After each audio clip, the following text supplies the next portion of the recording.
ఈరోజు మనం ఆలోచించిన విషయం ఏంటంటే నక్షత్రము యాకోబులో ఉదయించును అనే పాటను ఈరోజు మనము ఆలోచించేద్దాం. నక్షత్రము యాకోబులో ఉదయించును. ఈ నక్షత్రం ఏమిటి, యాకోబు ఎవరు, ఉదయించడం ఏంటి అనే ప్రతి విషయాన్ని ఈరోజు మనము ఆలోచించేద్దాము. ఈ వచనం ఎక్కడ ఉంటుందంటే కనుక సంఖ్యాకాండము 24వ అధ్యాయము 17వ వచనం చదువుదాం. సంఖ్యాకాండం 24వ అధ్యాయం 17వ వచనంలో దేవుడు సమాచారాన్ని తెలియజేస్తున్నాడు. సంఖ్యాకాండం 24వ అధ్యాయము 17వ వచనం, ఆయనను చూచుచున్నాను కానీ ప్రస్తుతమున నున్నట్టు కాదు. ఆయన చూచుచున్నాను కానీ సమీపమున ఉన్నట్టు కాదు. నక్షత్రము యాకోబులో ఉదయించును, రాజదండము ఇశ్రాయేలు నుండి లేచును, అది మోయాబు ప్రాంతంలో కొట్టును, కలహ వీరులందరిని నాశనం చేయును. ఏదోమును సేయీరును ఇశ్రాయేలుకి శత్రువులు, వారు స్వాధీనపరచబడుదురు. ఇశ్రాయేలు పరాక్రమందును, యాకోబు సంతానమున ఏలికు పుట్టెను, అతడు పట్టణములోని శేషమును నశింపచేయును అని చెప్పేశాడు. ఈ సంఖ్యాకాండము 24వ అధ్యాయము 17 నుంచి 19 వచనాల్లో మనకు కనపడుతుంది ఏంటిది, నక్షత్రం ఎక్కడో ఉదయిస్తాడంట, యాకోబులో ఉదయించును అని చెప్పేశాడు. ఇది ఏంటిదంటే ఈ నక్షత్రం యాకోబులో ఉదయించడం అనేది ఒక ప్రవచనం. ఈ ప్రవచనాన్ని మాట్లాడుతుంది ఎవరనంటే బేయేరు కుమారుడైన బిలాము ద్వారా దేవుడు ఈ ప్రవచనాన్ని మాట్లాడేస్తున్నాడు. ఆయన గురించి మాట్లాడుతూ 15లో అంటున్నాడు చూడండి. 15లో ఉపమాన రీతిగా ఇట్లనే ఏం మాట్లాడేశాడంటే బేయేరు కుమారుడైన బిలాముకు వచ్చిన దేవోక్తి అని చెప్పేశాడు. ఈ బిలాము ప్రవక్త ద్వారా దేవుడు భవిష్యత్తులో జరగబోయే కార్యక్రమాన్ని ఒక ప్రవచన రూపంగా చెప్పేస్తున్నాడు. అదేంటంటే నక్షత్రము యాకోబులో ఉదయించును అని చెప్పేశాడు, రాజదండము ఇశ్రాయేలు నుండి లేచును అని చెప్పేశాడు. అప్పుడు ఇది ఒక ప్రవచనం కాబట్టి ఇది మాట్లాడుతుంది ఎవరు, బేయేరు కుమారుడైన బిలాము ద్వారా దేవుడు ఇశ్రాయేలు భవిష్యత్తును మరియు వారిలో రాబోయే రక్షకుని రాకను ఈ ప్రవచనం ద్వారా దేవుడు ఏం చేస్తాడంటే మాట్లాడుతున్నాడు. మనం చదువుదాం 17 నుంచి. ఆయనను చూచుచున్నాను కానీ ప్రస్తుతం ఉన్నట్టు కాదు అని చెప్పేశాడు. ఆయనను చూచుచున్నాను కానీ సమీపమున ఉన్నట్టు కాదు అని చెప్పేశాడు. అంటే ఇది ప్రజెంట్ జరిగే కార్యక్రమం కాదు, ఇది భవిష్యత్తులో జరగబోయే కార్యక్రమం అని. సమయము అవలేదు కాబట్టి ఇది భవిష్యత్తులో జరుగుతుంది, కానీ నేను ఇప్పుడు చూస్తున్నాను అంటాడు ఎవరో బిలాము. అదే మాట్లాడుతున్నాడు చూడండి. ఆయనను చూచుచున్నాను కానీ ప్రస్తుతం ఉన్నట్టు కాదు. యేసుప్రభువుని చూస్తున్నాడో, భవిష్యత్తులో రాబోయే నక్షత్రం ఎవరో, ఉదయించేది ఎవరో యాకోబులో వస్తాడు కాబట్టి ఈయన చూస్తున్నాడో, కానీ ఇప్పుడు చూస్తున్నట్టు కాదు. అంటే ఇది ఇప్పుడు జరిగే కార్యక్రమం కాదు, ఇది ప్రవచనం మాత్రమే. ప్రస్తుతం ఉన్నట్టు కాదు. ఆయనను చూచుచున్నాను కానీ సమీపమున ఉన్నట్టు కాదు అని చెప్పేశాడు. కాబట్టి ఇది ఆలస్యమైనప్పటికీ దేవుని సంకల్పము ఖచ్చితమైనదని, అలాగే ఒక స్పష్టమైన సమయాన్ని తెలియజేస్తే ఏంటంటే ప్రవచనం. అందుకోసమే 2 మాటలు మాట్లాడాడు. ఆయనను చూచుచున్నాను కానీ ప్రస్తుతం ఉన్నట్టు కాదు, ఆయనను చూచుచున్నాను కానీ సమీపం ఉన్నట్టు కాదు. నక్షత్రం యాకోబులో ఉదయించునంటే భవిష్యత్తులో ఒక సమయంలో జరుగుతుంది. ఇప్పుడు మట్టిగా ఆలస్యమే కానీ భవిష్యత్తులో ఒక సమయంలో జరుగుతుందని భవిష్యత్తును గురించిన ప్రవచనం ఇక్కడ మాట్లాడుతున్నాడు. ఉదయించును, రాజదండము ఇశ్రాయేలు నుండి లేచును అంటే ఇంక లేవలేదు, కానీ భవిష్యత్తులో రాజదండం అనేది వస్తుంది. అది ఎక్కడి నుంచి వస్తుందంటే ఇశ్రాయేలు నుండి లేచును, అది మోయాబు ప్రాంతములను ఏం చేస్తుందంట, కొడుతుందంట. కలహవీరులందరూ ఏం చేయను, నాశనం చేయను అని చెప్పేశాడు. కాబట్టి ఇది ఇప్పుడు జరిగే కార్యక్రమం కాదు, భవిష్యత్తులో జరగబోయే కార్యక్రమం. భవిష్యత్తులో దేవుడు చెప్పాడంటే 100% జరుగుతుంది. ఇప్పుడు చూస్తున్నాను కానీ ప్రస్తుతం ఉన్నట్టు కాదు, ఇప్పుడు నేను చూస్తున్నాను కానీ సమీపం ఉన్నట్టు కాదు అని చెప్పేసి. అంటే ఇప్పుడు కనబడేది కాదు, ఇది భవిష్యత్తులో జరగబోయేదని బేయేరు కుమారుడైన బిలాము ఏం చేస్తానంటే ప్రవక్తగా ఈ ప్రవచనాన్ని ఏం చేస్తానంటే మాట్లాడుతున్నాడు. ఇది జరుగుతుందని 100% దేవుడు రాయం చేశాడు. చూడండి, హబక్కూ గ్రంథము 2వ అధ్యాయము 3వ వచనం చదువుదాం. హబక్కూ గ్రంథము 2వ అధ్యాయము 3వ వచనంలో దేవుడు సమాచారం తెలియజేస్తున్నాడు. దర్శన విషయము నిర్ణయ కాలమున జరుగును. దర్శన విషయం ఎప్పుడు జరుగుతుందంట, ఒక టైం ఉంది, దానికంటూ టైం ఉంది. అంటే బేయేరు కుమారుడని బిలాము చెప్పిన దానికి ఒక టైం ఉంది. ఆ టైం ఉన్నా సరే, అది కొంచెం లేట్ అయినా ఆలస్యమైనా సరే అది కంపల్సరీ జరుగుతుందని బిలాము ప్రవక్త ద్వారా దేవుడు ఏం చేస్తాడంటే ఉదయించే నక్షత్రం గురించి యాకోబులో పుడతాడని చెప్తున్నాడు. అదే మాట్లాడేశాడు. దర్శన విషయమును యెహోవా నాకు ఇలాగ సెలవిచ్చాను. రెండు కూడా చదువుతాం. యెహోవా నాకు ఇలాగ సెలవిచ్చున్నాడు, చదువువాడు పరిగెత్తుచు చదువు వేలవినట్లు నీవు ఆ దర్శన విషయమును పలక మీద స్పష్టంగా రాయి. ఆ దర్శన విషయము నిర్ణయ కాలము, అంటే ఇది జరగడానికి, ప్రవచనం జరగడానికి కొంత టైం ఉంది. ఈ టైం అయ్యేలోపు నేను చూస్తున్నాను కానీ ఎప్పుడు చూస్తున్నట్టు కాదు, నేను మరలా చూస్తున్నాను కానీ అది సమీపం ఉన్నట్టు కాదు, అది భవిష్యత్తులో జరుగుతుందని ఆ దర్శన దినమున నిర్ణయ కాలము, అంటే ఒక టైం పీరియడ్లో ఇది జరుగుతుంది, ఒక భవిష్యత్ కాలంలో జరుగుతుందని భవిష్యత్ కాలాన్ని స్పష్టం చేస్తుంది. ఏంటిది? సంఖ్యాకాండం 24వ అధ్యాయంలో ఉన్న ప్రవచనం అదే మాట్లాడుతున్నాడు. నిర్ణయ కాలమును జరుగును అంటే అర్థం ఏంటి? బిలాముకు చెప్పింది 100% లేట్ అయినా సరే ఆలస్యమైనా సరే 100% జరుగుతుందని చెప్పేశారు. నిర్ణయ కాలం జరుగును, సమాప్తం ఒకటికే ఆతురపడుచున్నది. అంటే ఆ ప్రవచనం నెరవేర్చబడడానికి ఏమవుతుందనంట? ఆతురపడుతున్నానంటే టైం దగ్గరకు వచ్చేసింది. ఆతురపడుచున్నది, అది తప్పక నెరవేరును, అది ఆలస్యంగా వచ్చినను. అంటే ఇది ఈ ప్రవచనం లేట్ అవుతున్నా సరే, ఆలస్యం అవుతున్నా సరే, ఇశ్రాయేల్లో ఉండి ఒక ఆయన వస్తాడో, ఆయన ఎవరని అంటే యాకోబులో నివసిస్తాడని ఈ ప్రవచనం చెప్పేసాడు. అది ఆలస్యముగా వచ్చినను దాని కొరకు కనిపెట్టుము, అది తప్పక జరుగును, జాగు చేయక వచ్చును అని చెప్పేశాడు. కాబట్టి సంఖ్యాకాండములో ఈ బేయేరు కుమారుడైన బిలాము ద్వారా చెప్పిన ప్రవచనము, ఇశ్రాయేలు గురించి చెప్పిన ప్రవచనము భవిష్యత్తులో జరుగుతుంది. అది ఆలస్యమైనా సరే మీరు దాన్నే ఫోకస్ చేయండి, దాన్నే లక్ష్యం చేయండి, అది తప్పక జరుగుతుంది, జాగు చేయక వచ్చును అని చెప్పేశాడు. అంటే అది 100%, ఆ ప్రవచనము 100% జరుగుతుందని హబ్బకు గ్రంథం కూడా ఏం చేస్తుందంటే దృఢపరుస్తుంది. ఈ సంగతి ఖచ్చితంగా మన అందరం అర్థమవుతున్న విషయం. అయితే సంఖ్యాకాండంకి వచ్చేద్దాం. సంఖ్యాకాండం 24వ అధ్యాయం. సంఖ్యాకాండం 24వ అధ్యాయం 17వ వచనంలో ఒక సమాచారం తెలియజేస్తున్నాడు. సంఖ్యాకాండము 24వ అధ్యాయం 17వ వచనం చదువుదాం. 24:17. ఆయనను చూచుచున్నాను కానీ ప్రస్తుతం ఉన్నట్టు కాదు, ఆయనను చూచుచున్నాను కానీ సమీపం ఉన్నట్టు కాదు.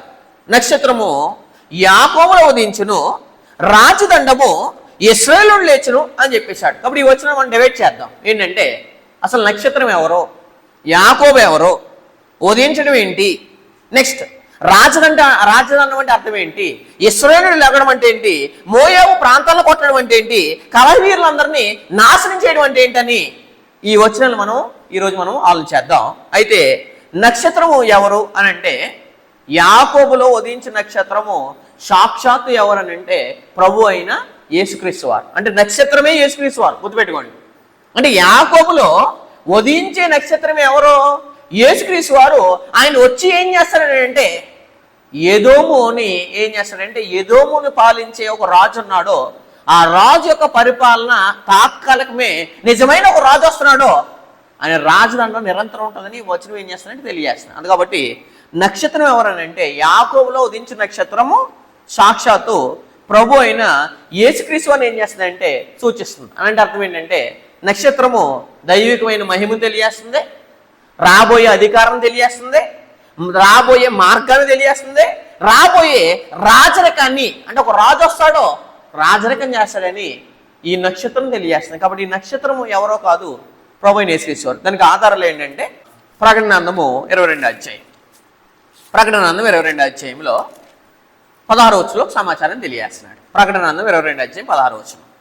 సంఘముల కోసము ఈ సంగతులకు వచ్చి సాక్ష్యం ఇచ్చుటకు యేసు అను నేను నా దూతను పంపి ఉన్నాను. కాబట్టి యేసు అను నేను నా దూతను పంపి ఉన్నాను, నేను దావీదు వేరు చిగురును. కాబట్టి ఈ వేరు చిగురు ఎవరనంటే సాక్షాత్తు ఎవరనంటే ప్రభు అయిన యేసుక్రీస్తు వారు. అంటే యాకోబులో ఉదయించే నక్షత్రం ఎవరో యేసుక్రీస్తు వారు. అసలు నక్షత్రమే ఎవరో యేసుక్రీస్తు వారు అనే సంగతి మనకు అర్థమైపోతుంది. నేను దావీదు వేరు చిగురును, సంతానమును, ప్రకాశమైన వేకువ చొక్కను. దాంట్లో ఏమిటంటే వేకు చొక్క అంటే స్టార్, వేకువ చొక్కనే ఉన్నాను అని చెప్పేశారు. కాబట్టి యాకోబులో ఉదయించే నక్షత్రం అనగా ఎవరో యేసుక్రీస్తు వారిని ఏం చేస్తానంటే రిప్రజెంట్ చేస్తాను. యోహాను సువార్త 8వ అధ్యాయం. యోహాను సువార్త 8వ అధ్యాయంలో ఉదయించడం ఏంటో మాట్లాడేశాడు. యోహాను సువార్త 8వ అధ్యాయం 12వ వచనం. యోహాను సువార్త 8వ అధ్యాయము 12వ వచనం చదువుదాం. సాక్షాత్ ప్రభువైన యేసుక్రీస్తు వారే ఉదయించడము అంటే ఏంటో చెప్పేస్తున్నాడు. మరలా యేసు నేను లోకమునకు ఎవరిని వెలుగును అని చెప్పేశాడు. కాబట్టి సాక్షాత్తు ప్రకటన గ్రంథం రాసిన యోహాను గారు చెప్తున్నారు, సంఖ్యాకాండములో బిలాము ప్రవక్త ద్వారా పడిన ప్రవచనం ఎవరి విషయంలో నెరవేర్చబడుతుందని అంటే యేసుక్రీస్తు వారి విషయంలో నెరవేర్చబడుతుంది. ఆ నక్షత్రమే ఎవరనంటే యేసుక్రీస్తు అని చెప్పారు. కాబట్టి సాక్షాత్ యేసు చెప్తున్నాడు ఏమని, మరలా యేసు నేను లోకమునకు అంటే స్టార్ ఏం చేస్తుంది? స్టార్ యొక్క ఉద్దేశం ఏంటంటే వెలిగించడము, ఉదయించడము అంటే వెలుగు ప్రసాదించడం, అంటే చీకట్లో ఉన్న వారిని వెలిగించడమే స్టార్ యొక్క ఉద్దేశం. అందుకోసం మాట్లాడేశాడు. మరలా యేసు నేను లోకమునకు వెలుగును, నన్ను వెంబడించేవాడు చీకట్లో నడవక జీవపు వెలుగు కలిగి ఉండునని వారితో చెప్పాను. కాబట్టి చీకట్లో ఉన్నవారు అనగా ఈ ఇశ్రాయేలుని ఏలబోయేవాడు, ఈ చీకట్లోంచి విడిపించేవాడు ఎవరు అని అంటే ఈ నక్షత్రము. ఆ నక్షత్రమే ఎవరో? ప్రభువైన యేసుక్రీస్తు వారు అనే సంగతి ఇక్కడ అర్థమైపోతుంది. నన్ను వెంబడించేవాడు చీకట్లో ఉన్నవారిని ఉదయించడానికి వచ్చిన ఉదయించే నక్షత్రం ఎవరనంటే ప్రభు అయిన యేసుక్రీస్తు వారు. అందుకోసం నడువక జీవపు వెలుగు కలిగి ఉండడని వారితో చెప్పెను అని చెప్పేశారు. దీని గురించే ఒరిజినల్ స్టార్ గురించి ఒక భౌతికమైన స్టార్ ఏం చేస్తుందంటే మార్గం చూపిస్తుంది. దీని గురించి సాక్ష్యాలు మత్తయి సువార్త 2వ అధ్యాయము 2వ వచనం చదువుదాం. మత్తయి సువార్త 2వ అధ్యాయము 2వ వచనంలో ఒక సమాచారాన్ని తెలియజేస్తున్నాడు. యూదుల రాజుగా పుట్టినవాడు ఎక్కడున్నాడు? కాబట్టి యూదుల రాజుగా ఏ రాజు? ఈ రాజు అని అంటే యూదుల రాజు. ఈ యూదుల రాజు అని అంటే ఎవరో? యాకోబు. ఎవరనంటే ఇశ్రాయేలు. ఇశ్రాయేలు నుంచి వచ్చేవారు ఎవరనంటే యూదులు. కాబట్టి 10 గోత్రాల వారు ఇశ్రాయేలు అయితే 2 గోత్రాల వారు ఎవరో? యూదులు. యేసుక్రీస్తు ఎక్కడి నుంచి వస్తారు? యాకోబుల నుండి వస్తాడు అనే ప్రవచనం నెరవేర్చబడుతుంది. అది మాట్లాడదు 2లో.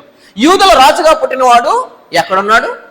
తూర్పు దిక్కున మేము ఆయన నక్షత్రం నుంచి వచ్చి ఆయన పూజించవచ్చమని చెప్పిరి అని చెప్పి. కాబట్టి జ్ఞానులు ఒక భౌతికమైన నక్షత్రాన్ని చూసి అసలు వాళ్ళు చూసి వచ్చింది దేని గురించి అంటే నిజమైన నక్షత్రాన్ని చూడడానికి వచ్చారు. ఎవరో? తూర్పు దేశపు జ్ఞానులు. ఏంటి వాళ్ళకి ఎలా తెలుసు అని అంటే బేయేరు కుమారుడైన బిలాము రాసిన ప్రవచనాన్ని ఎరిగి తూర్పు దేశపు జ్ఞానులు వచ్చి యెరూషలేముకి ఏం చేశారు? ట్రావెల్ చేశారు. కారణం ఏంటి? యూదులకి ఒక రాజు పుడతాడో ఆ రాజుని మేము పూజించాలని ప్రవచనాన్ని ఎరిగి వస్తారు. ఎవరంటే తూర్పు దేశం జ్ఞానం. అందుకోసం మొదటి వచ్చిన కూడా అంటాడు, రాజైన హేరోద్యనంలో అందు యోదయ దేశం బెత్లెహేములో యేసు పుట్టిన మేమట ఇదిగో తూర్పు దేశపు జ్ఞానులు యెరూషలేముకి వచ్చి అని చెప్పేశాడు. అంటే ఎక్కడో ఉన్న తూర్పు దేశపు జ్ఞానులు దేన్ని చూసి ఏంటి ఇలా కానవాళ్ళు అని అంటే బేయేరు కుమారుడైన బిలాము ప్రవక్త ప్రవచించిన ప్రవచనం నెరవేర్చబడుతుంది భవిష్యత్తులో అన్న దాన్ని చూసి వాళ్ళు ఏం చేశారంటే ఒక భౌతికమైన నక్షత్రము నిజమైన నక్షత్రాన్ని చూపించి వెళ్ళిపోయింది. కాబట్టి ఈ నక్షత్రం ఎవరో మనకి ఇక్కడే అర్థమైపోవాలి. యేసుక్రీస్తు వారు కూడా అంటారు చూడండి, యోహాను సువార్త 1వ అధ్యాయంలో. యోహాను సువార్త 1వ అధ్యాయము 4వ వచనం నుంచి చదువుదాం. యోహాను సువార్త 1వ అధ్యాయము 4-5 వచనాల్లో ఒక సమాచారం తెలియజేశాడు. యోహాను సువార్త 1వ అధ్యాయం 4-5 వచనాల్లో ఆయనలో జీవం ఉండెను అని చెప్పేశాడు. ఎవరిలో జీవం ఉండెను? యేసుక్రీస్తు వారిలో జీవం ఉండెను. ఆయనలో జీవం ఉండెను. ఆ జీవము మనుషులకు అంటే చీకట్లో ఉన్న వారికి, ఉదయించలేని వారిని ఉదయించడానికి వచ్చాడు ఎవరు అని అంటే నిజమైన నక్షత్రం, నిజమైన స్టార్ అయిన ఎవరంటే ప్రభువైన యేసుక్రీస్తు వారు. అదే అన్నాడు అక్కడ. ఆయనలో జీవం ఉండెను. ఆ జీవము మనుషులకు ఏమై ఉండెను? వెలుగు ఉండెను. ఆ వెలుగు చీకట్లో ప్రకాశించినది. అంటే ఎక్కడి నుండి? చీకట్లో ఉన్న చీకటి సామ్రాజ్యాన్ని వెలిగించడానికి వచ్చాడు ఎవరనంటే యాకోబులో ఉదయించిన నక్షత్రుడు, ఉదయించిన నీతి సూర్యుడు ఎవరో? ప్రభువైన యేసుక్రీస్తు వారు. కాబట్టి అదే మాట్లాడుతున్నాడు. ఆ వెలుగు చీకట్లో ప్రకాశించుచున్నది కానీ చీకటి దాన్ని ఏం చేయలేదు. అంటే చీకటి సామ్రాజ్యంలో బ్రతుకుతున్న, సాతాను అధికారంలో బ్రతుకుతున్న వారిని విడిపించడానికి వచ్చాడు ఎవరనంటే యాకోబులో ఉదయించిన నక్షత్రము అనే సంగతి మనకి అర్థమైపోతుంది. యెషయా గ్రంథంలో కూడా దీని గురించి ఒక వచనం ఉందని చూడండి. యెషయా గ్రంథం 60వ అధ్యాయం 3వ వచనం నుంచి చదువుదాం. యెషయా గ్రంథం 60వ అధ్యాయం 3వ వచనంలో ఒక సమాచారం దేవుడు తెలియజేస్తున్నాడు. 60వ అధ్యాయం 3వ వచనం నుంచి చదువుదాం. పైనుంచి 1 నుంచి కూడా చదివితే మీకు అర్థమైపోతుంది. నీకు వెలుగు వచ్చి ఉన్నది అంటే భవిష్యత్తులో వస్తుంది, వచ్చి ఉన్నది వచ్చేస్తుందంట. నీకు వెలుగు వచ్చి ఉన్నది, లెమ్మో తేజరులము, చీకట్లో వాళ్ళందరూ ఇప్పుడు లేగాలి, ఎందుకంటే నిన్ను ఏలబోయే రాజు వచ్చేసాడు. నీకు వెలుగు వచ్చినది, లెమ్ము తేజరిల్లెము, యెహోవా మహిమ నీ మీద ఏం చేయను. ఆ మహిమే ఎవరనంటే ఈ నక్షత్రం, ఆ నక్షత్రం ఎవరంటే ప్రభు అయిన యేసుక్రీస్తు వారు. చూడుము, భూమిని చీకటి కమ్ముచున్నది, కటిక చీకటి జనములను కమ్ముచున్నది, యెహోవా నీ మీద ఉదయించున్నాడు, ఆయన మహిమ నీ మీద కనబడుచున్నది. జనములు, చూడండి 3వ వచనంలో, జనములు నీ వెలుగులోకి ఏం చేదురు అంటే జనాలు అనేవారు భవిష్యత్తులో ఒక వెలుగు దగ్గరికి రావాలి. ఆ వెలుగే ఎవరో ప్రభు అయిన యేసుక్రీస్తు. ఆ వెలుగే ఎవరో నక్షత్రం. అదే మాట్లాడేసారు. జనములు నీ వెలుగులకు వచ్చేదురు, రాజులందరూ అనంట, రాజులు నీ ఉదయకాంతికి వచ్చేదురు అని చెప్పేశాడు. కాబట్టి ఈ సంఖ్యాకాండం 24వ అధ్యాయము 17వ వచనంలో చెప్పిన నక్షత్రం ఎవరు అర్థమైంది, ఉదయించడం అంటే ఏంటో కూడా మనకే అర్థమైపోయింది. అక్కడ ఇంకో మాట మాట్లాడుతున్నాడు. ఏంటనంటే చూడండి ఒకసారి, సంఖ్యాకాండము 24వ అధ్యాయము 17వ వచనంలో ఒక సమాచారం తెలియజేస్తున్నాడు. సంఖ్యాకాండం 24వ అధ్యాయం 17వ వచనంలో దేవుడు ఒక సమాచారం తెలియజేస్తున్నాడు. ఆయనను చూస్తున్నాను కానీ ప్రస్తుతం ఉన్నట్టు కాదు, ఆయన చూచున్నాను కానీ ప్రస్తుతం ఉన్నట్టు కాదు, ఆయన చూచున్నాను కానీ సమీపమున ఉన్నట్టు కాదు, భవిష్యత్తును చూస్తున్నాడు. ఎవరని అంటే ఈ బేయేరు కుమారుడైన బిలాము. బిలాముకి భవిష్యత్తులో జరగబోయే కార్యక్రమాన్ని ఇశ్రాయేలుకి శపించడానికి వచ్చిన బిలాము ద్వారా చెప్తున్నాడంటే ఇక్కడే దేవుని భౌమాధికారం ఇక్కడే కనబడుతుంది మనకి. అదే మాట్లాడేశాడు. ప్రస్తుతం ఉన్నట్టు కాదు, ఆయన చూచున్నాను కానీ సమీపం ఉన్నట్టు కాదు. నక్షత్రము ఎక్కడ ఉదయించింది, యాకోబులోంచి, అనగా ఆయన సంతానంలోంచి వచ్చింది. యాకోబులోంచి ఉదయించును, రాజదండము అని చెప్పేశాడు. ఏంటిది ఇది, రాజదండము ఇశ్రాయేలు నుండి లేచును. అంటే యాకోబులోంచి ఉదయిస్తుంది నక్షత్రము, రాజదండం ఏం చేస్తుంది అని అంటే ఎక్కడి నుంచి లేస్తుంది, ఇశ్రాయేలు లేచును అని చెప్పేశాడు. కాబట్టి ఇశ్రాయేలు అనగా రాజదండము యూదుల్లోంచి, ఇశ్రాయేల్లోంచి. యూదులకి పితరుడు ఎవరు, యాకోబు. యాకోబు యొక్క తండ్రి ఎవరు, ఇస్సాకు. ఇస్సాకు తండ్రి ఎవరు, అబ్రహాం. అబ్రహాంకు చేసిన వాగ్దానాన్ని బట్టి దేవుడు ఏ సంతానాన్ని ఎన్నుకుంటాడంటే యాకోబు సంతానాన్ని ఎన్నుకుంటాడు. యాకోబులోంచి వస్తాడు ఎవరు, యోధా గోత్రపు కొదమ సింహం. కాబట్టి ఇది ఆదికాండంలో చెప్తాడు చూడండి. యోధా అనే పేరుకి అర్థం ఏంటంటే ఆదికాండం 29వ అధ్యాయం 35వ వచనం. ఆదికాండము 29వ అధ్యాయము, ఆదికాండం 29వ అధ్యాయం 35వ వచనం చదువుదాం. 29:35. ఆమె మరలా గర్భవతి అయి కుమారుని కని ఈసారి యెహోవాను స్తుతించుదును అనుకుని, అంటే ఇక్కడ ఒక కుమారుని కన్నంట ఈవిడి. కన్న తర్వాత ఈసారి యెహోవాను స్తుతించుదునని ఆ కుమారునికి ఏమని పేరు పెట్టింది అంటే యోధా అంటే అర్థం ఏంటి, యెహోవాను స్తుతించడి. అందుకోసం యేసు ఎక్కడి నుంచి వస్తున్నాడు, యూదుల నుండి వస్తాడు. కాబట్టి ఇశ్రాయేల్ నుండి యేసుక్రీస్తు వస్తారని వచనం కూడా ఎక్కడ కనపడుతుంది మనకి, రోమపత్రిక 9వ అధ్యాయం 5వ వచనం కనపడుతుంది. పితరుల వీరు వారు శరీరం బట్టి క్రీస్తు వీరిలో పుట్టెను అనే మాట కనపడతారు. ఎందుకు ఆ మాట రాశాడని అంటే ఈ సంఖ్యాకాండం 24వ అధ్యాయము 17వ వచనంలో ఉన్న మాట ప్రకారంగా అందుకోసం మాట్లాడేశాడు. ఆదికాండం 49వ అధ్యాయం, ఆదికాండము 49వ అధ్యాయము 10వ వచనంలో ఒక సమాచారం తెలియజేస్తున్నాడు. ఆదికాండము 49వ అధ్యాయము 10వ వచనం చదువుదాం. ఆదికాండము 49వ అధ్యాయము 10వ వచనంలో ఒక సమాచారం తెలియజేస్తున్నాడు. షిలోహు వచ్చే వరకు అని చెప్పేశాడు. షిలోహు అంటే అర్థం ఏంటంటే నెమ్మది, విశ్రాంతి అనే పదాలకు అర్థం. షిలోహు అనగా నెమ్మది, విశ్రాంతి. అంటే భవిష్యత్తులో నెమ్మది లేని ప్రజలకు నెమ్మది ఇవ్వడానికి ఒక ఆయన వస్తున్నాడు, విశ్రాంతి లేని ప్రజలకి విశ్రాంతి ఇస్తానికి ఒక ఆయన వస్తున్నాడు. అందుకోసం యేసుక్రీస్తు బతుకుండా అంటారు ఈ మాట, ప్రయాసపడి భారం మోసుకున్న సమస్త జనులారా నా యొద్దకు రండి, నేను మీకు ఏం చేద్దును, విశ్రాంతి. కాబట్టి షిలోహు అనే పదానికి అర్థమే ఏంటిది, నెమ్మది, విశ్రాంతి అని, విశ్రాంతి ఇచ్చేవాడు అని అర్థం. యోధా అనే పేరుకి అర్థం ఏంటి, యెహోవాను స్తుతించేవాడు అని అర్థం. అదే అంటాడు ఇక్కడ. షిలోహు వచ్చే వరకు యోధా యొద్ద నుండి, ఇక్కడ చూడండి, యోధా యొద్ద నుండి ప్రభువైన యేసుక్రీస్తు ఎక్కడి నుంచి రావాలంటే యోధుల్లోంచి రావాలి, అబ్రహాం సంతానంలోంచి రావాలి. అబ్రహాంలో సంతానం నుంచి వచ్చే రాజు ఎవరు అని అంటే క్రీస్తు అనే సంగతి తెలియజేస్తుంది. అందుకోసం మాట్లాడేశాడు. యోధ యొద్ద నుండి దండము తొలగదు. ఈ మాట ఎక్కడ చూసాము, సంఖ్యాకాండంలో మనకు కనపడుతుంది. బిలాము మాట్లాడుతున్నాడు, రాజదండం రాజదండం వస్తుంది, రాజదండము ఇశ్రాయేలు వచ్చును అనే మాట ఎవరి గురించి చెప్పాడనంటే యూదుల్లోంచి రాజదండం తొలగదంటండి, అదే మాట్లాడేశాడు. యోధా యొద్ద నుండి దండం తొలగదు, అతని కాళ్ళ మధ్య నుండి రాజదండము అంటే చట్టాన్ని చేసేవాడు, ఆ చట్టానికి ఒక రాజు తెలియజేస్తున్నా. అంటే క్రీస్తు వారు ఏ రాజు అని అంటే భూ సంబంధమైన రాజులు కాదు కానీ, భూ సంబంధమైన పరిపాలన కాదు కానీ, భూ సంబంధమైన లోకాన్ని పరిపాలించడానికి రావట్లేదు కానీ నిత్య రాజరికపు రాజు అని ఈ వచనమే తెలియజేస్తుంది. అందుకోసం మాట్లాడేశాడు. యోధా యొద్ద నుండి దండం తొలగదు అంటే అర్థం ఏంటి? అసలు ఇతని రాజ్యానికి ఏం లేదు అని అంటే అంతం లేదు, ఇతని పరిపాలనకి ఏం లేదు, అంతం లేదు. అతని కాళ్ళ మధ్య నుండి ఏం తొలగదు, రాజదండం తొలగదు. ప్రజలు అతనికి ఏమయ్యుందరు, విధేయులయ్యుందరు అని చెప్పేశారు. కాబట్టి సంఖ్యాకాండం కంటే ముందు చెప్పబడిన వచనం ఏది? ఆదికాండం 49 అధ్యాయము 10వ వచనం. ఇక్కడ మాట్లాడుతూ ఈయనే ఎవరని అంటే సింహము అని మాట్లాడుతున్నాడు. చూడండి 8వ వచనం నుంచి చదువుదాం. యోధా, నీ సహోదరులు నిన్ను ఏం చేదురు, స్తుతించెదరు, నీ చెయ్యి నీ శత్రువుల మెడ మీద ఉండును, నీ తండ్రి కుమారులు ఎదురు సాగిలు పడుదురు. యోధా కొదమ సింహమా, ఈ మాట ఎవరి గురించి? యేసుక్రీస్తు వారి గురించి. యోధా కొదమ సింహము, నా కుమారుడా, నీవు పట్టిన దానిని తిని వచ్చితివి, సింహం వలె గర్జించుచు ఆడి సింహం వలన అతడు కాళ్ళు ముడుచుకుని పండుకొను, అతను లేపువాడు ఎవడు? కాబట్టి యోధా కొదమ సింహం ఎవరని అంటే యేసుక్రీస్తు అనే సంగతి ఖచ్చితంగా మనందరికీ అర్థమవు విషయం. కాబట్టి ఈ నిత్యమైన రాజ్యానికి రాజరికం చేసేది ఆయనే, న్యాయం చేసేది ఆయనే. ఆయన రాజ్యం ఎలాంటిది? శాశ్వతమైనది, నిత్యము ఉండేది.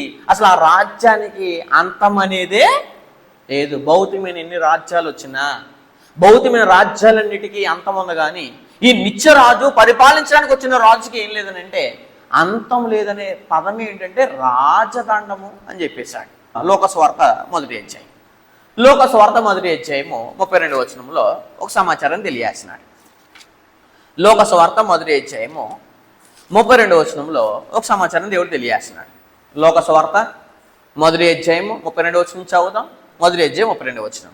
ఆయన గొప్పవాడే, సర్వోన్నతుడు కుమారుడు అనబడును అని చెప్పేశాడు. కాబట్టి ప్రభువైన యేసుక్రీస్తు ఏం చేయబడతాడు? భూమి మీద కుమారుడు అనబడతాడు, సర్వోన్నతుడు కుమారుడు అనబడును.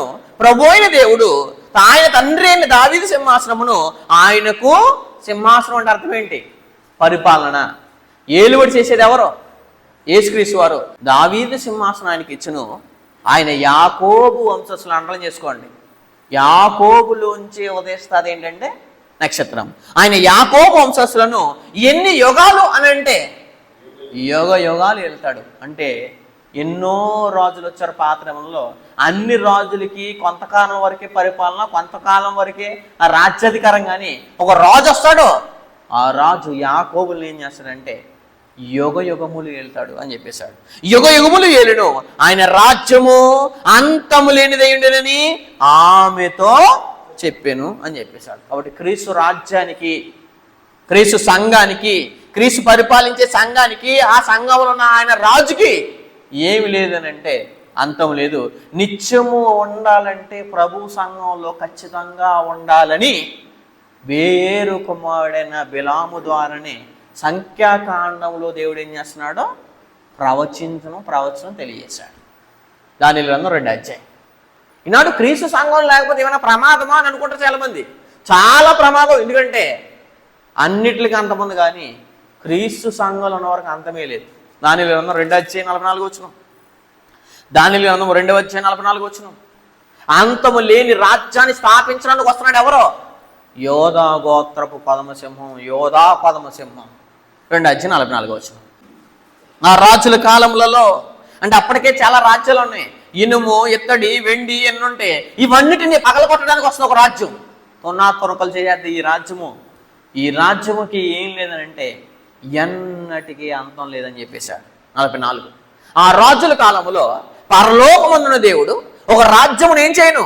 స్థాపించును. దేవుడు స్థాపించే రాజ్యానికి ఏం లేదంటే అంతం లేదు. స్థాపించును, దానికి ఎన్నటికీ నాశనం కలగదు.